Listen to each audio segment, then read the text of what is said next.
Hola amigos, bienvenidos a Emilio Palacio en Internet. En estos días todos hablan de la supuesta paliza de Rafael Correa en las urnas, pero eso no es exacto, porque el domingo anterior no ganó el candidato Correa, se impuso el Estado correísta, que no es lo mismo. Sin el clima de temor, los recursos materiales del Estado y el apoyo del Consejo Electoral que dirige Domingo Paredes, el candidato Correa hubiese tenido que medirse en una segunda vuelta.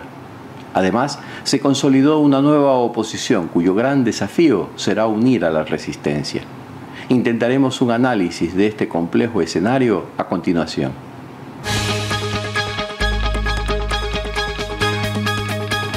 José María Velasco Ibarra, 5 veces presidente del Ecuador, se jactaba de que desde un balcón podía ganarle en las urnas a cualquiera.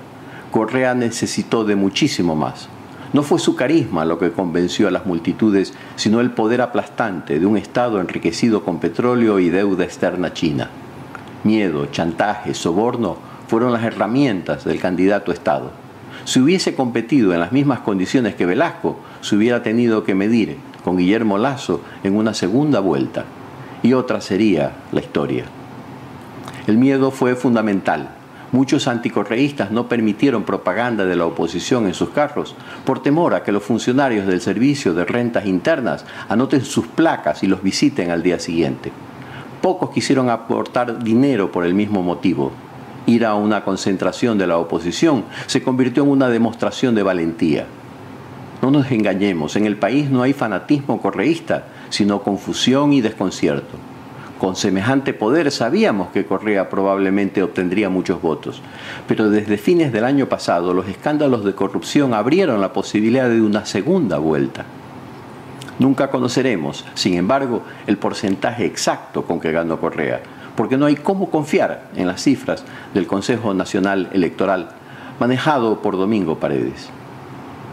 El mismo domingo 17 de febrero a la noche informaron que casi 5 millones de ciudadanos no habían ido a votar.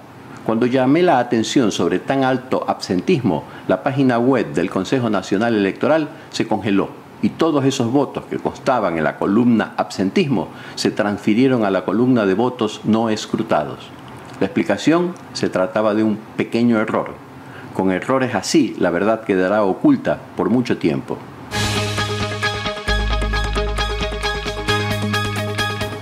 Debemos, pues, admitir el triunfo de Correa del mismo modo que uno reconoce el robo a manos de unos ladrones.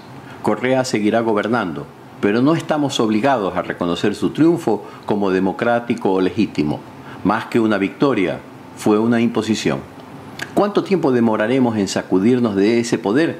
Dependerá del miedo, al que solo se podrá vencer con la unidad de la oposición. Para eso habrá que aprender de la resistencia pacífica que practicó Martin Luther King en Estados Unidos.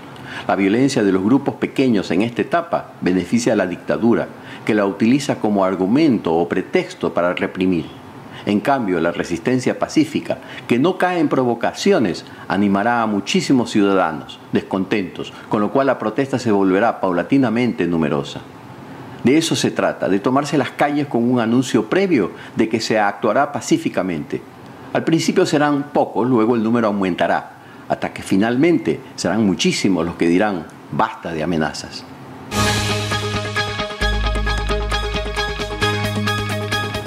Guillermo Lasso no solo peleó en condiciones desiguales contra el aparato estatal correísta, además debió vencer a los escépticos que aseguraron que un banquero jamás podría encabezar la oposición. Al frente de esa campaña derrotista estuvieron algunos políticos de derecha, temerosos de que Lasso los desplace. Se sumaron varios empresarios que se están haciendo ricos con Correa. Les hicieron el juego ciertos analistas que vaticinaron la derrota aplastante de Lasso. La gran mentira de Correa fue que Lasso fue cómplice del feriado bancario. Los derrotistas no se atrevieron a desmentirlo, a pesar de la abundante evidencia de que el Banco de Guayaquil no se favoreció con la crisis financiera. A los escépticos les dio miedo que Correa los junte con el pasado. Pero con eso Correa le hizo un favor a Lasso, que se vio forzado a asumir un perfil más combativo frente a la dictadura, denunciando su política nefasta de asesinar la honra ajena. Así, al levantar con mayor énfasis la defensa de la libertad y la democracia, Lasso se convirtió en la alternativa que buscaban los sectores de oposición.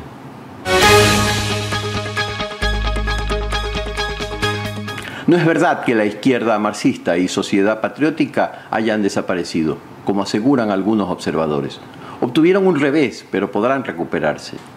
Las dos corrientes comparten una característica fundamental. Cuentan con estructura política, activistas, gente que los apoya, comités barriales, influencian los movimientos sociales y populares. Con el tiempo, eso se transformará de nuevo en influencia electoral. Podríamos tener, en ese caso, una oposición con tres componentes: Creo, Sociedad Patriótica y la izquierda marxista, que coordinen su lucha contra el autoritarismo del gobierno, bajo la conducción de Lasso, pero cada una con la legítima aspiración de fortalecerse.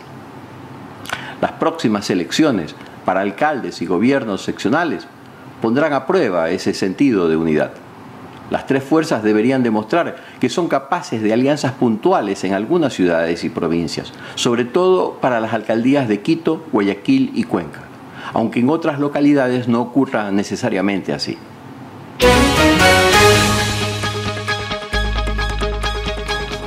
La oposición la integran los partidos y movimientos políticos. La resistencia son los ciudadanos independientes que luchan contra la tiranía y que necesitan nutrirse sobre todo de la juventud.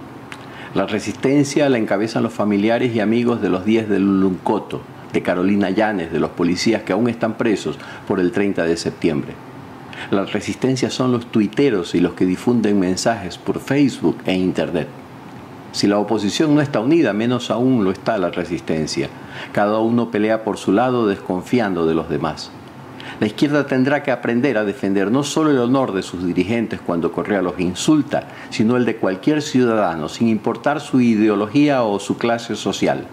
Un estudiante defendiendo en la calle la dignidad de un banquero honesto. Sí, tal como me oyen.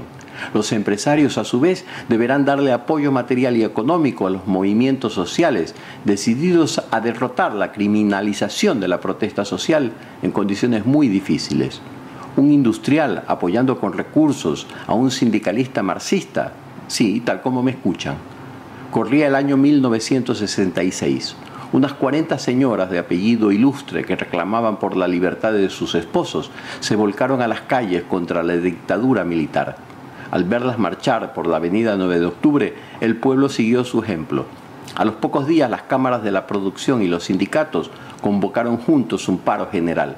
Así se hizo siempre que debimos sacudirnos de una dictadura.